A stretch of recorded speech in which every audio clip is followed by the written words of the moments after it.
Kwa majina anaitwa Abdul Hamidu, mwenyekiti wa umoja wa vijana wa mtaa wa Magole B hapa tulipo.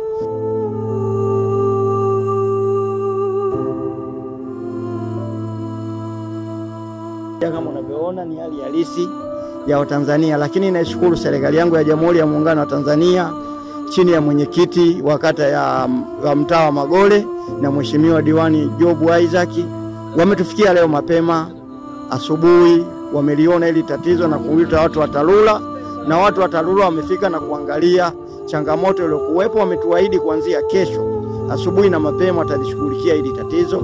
Kwa ndugu wananchi wa mtaa wa Magole na kata nzima ya Mzinga, tunawaomba muwe wavumilivu. Tunawaomba, serikali yenu ipo kazini chini ya mkurugenzi. Kwa hiyo kazi inafanyika mpaka kufikia kesho kutwa hili jambo litakuwa vizuri.